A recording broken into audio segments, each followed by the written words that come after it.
In the meantime, the heads of the FBI, CIA, and other intelligence agencies testified before the Senate Intelligence Committee today on worldwide threats facing not only the U.S., but its allies. And among the topics that came up, that controversial GOP memo. FBI Director Christopher Wray was asked about the declassified memo penned by House Intelligence Chairman Devin Nunes on the Russia investigation. It alleged abuse of power by the FBI in the way it sought surveillance of former Trump campaign advisor Carter Page. Here's what FBI Director Wray had to say.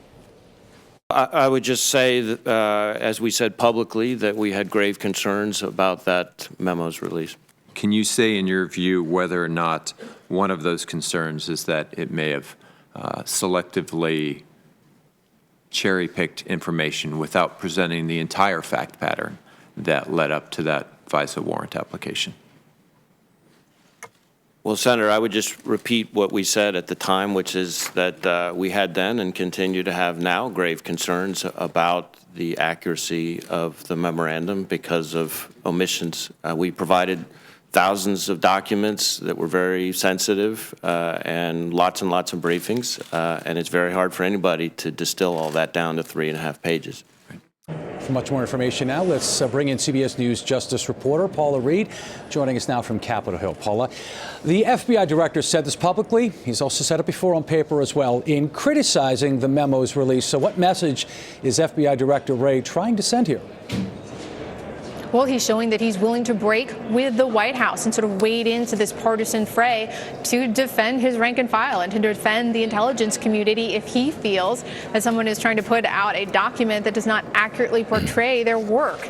Now, for Wray to come out and publicly criticize this document, that is certainly a break from how the Attorney General handled it. The Attorney General has not really come out and gotten too involved in this. He's allowed that to fall to his Deputy Attorney General, Rod Rosenstein. But Wray has been very vocal about this, and it's important that it shows that on certain matters, when he believes that his rank and file and or the intelligence community is being unfairly smeared, he is willing to come out and defend them and break with the White House. Yeah, Democrats also, Paula, brought up the president's recent criticism of the intelligence community. So how did the intel chief respond?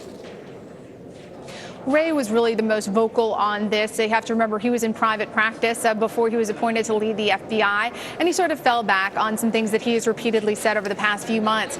He's repeatedly said that over the time that he's been back in the government, he's been truly impressed. He said by the way the rank and file FBI officers handle their day-to-day responsibility, which he says is protecting people from threats. And he made an offhand comment that, believe it or not, we have more than 2 cases, of course referring to the now closed Clinton matter and the Russia investigation. But of course, day in and day out, FBI officials are doing all kinds of work on terrorism, on financial crimes, on sort of daily street crime. They're doing that work, and he says he has observed it to be incredibly done with integrity, done incredibly well. And he says day in and day out, he is so impressed by the workforce. Now, to be fair, though, there are certainly some political storms within the FBI. There have been controversies. There are problems, but he chooses not really to discuss those publicly.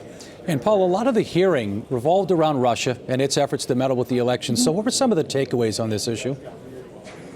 Absolutely. Russia was really the #1 topic at this hearing. All of the intelligence chiefs, there was a broad consensus that, yes, Russia did meddle in the 2016 election, and they absolutely expect them to do the same thing in upcoming elections. That, of course, begs the question is how do you prevent that if the president of the United States will not actually acknowledge that it happened? And the intel chiefs were really pressed pretty hard by a lot of these senators who asked, how can you prevent this if you don't have any kind of deterrent strategy? Some of the senators said from the outside, it looks like all you're really doing is saying, hey, patch this problem or patch this hole or this backdoor, and then we move on. Now, the intelligence chiefs did say there were some things that the United States is trying to do to push back against these Russian efforts, but they would only discuss them in an afternoon closed private setting. But you do walk away from this hearing really with more questions than answers about Russian meddling in elections. Yeah, and a lot of talk as well on North Korea. Where does the threat of that regime stand according to intel officials? Absolutely. That was after Russia. That was the second topic that came up most frequently in terms of a threat that is posed to the United States. And now they made it clear that just because North Korea is attending the Olympics, that doesn't in any way, or sending a delegation to the Olympics, it doesn't in any way change the U.S.'s posture. They continue to believe that North Korea's long-term strategy is reunification of the peninsula, and they can only really achieve that if they sow some discord between Washington and South Korea. So these intelligence chiefs were pretty clear that they continue to believe that the nuclear program that North Korea is undertaking is a threat to the United States. And Reid, one thing they said that was really interesting is they said that the CIA does have some analysis on how North Korea would respond to a U.S. military strike or sort of preemptive military action by the United States. But again, they said they'd only give details in that afternoon session that we're not invited to. North Korea and Russia, of course, Paula, getting a lot of the headlines, but many senators, including Marco Rubio, said he believes that China is actually the top threat. So what exactly did he say, and why does he believe that?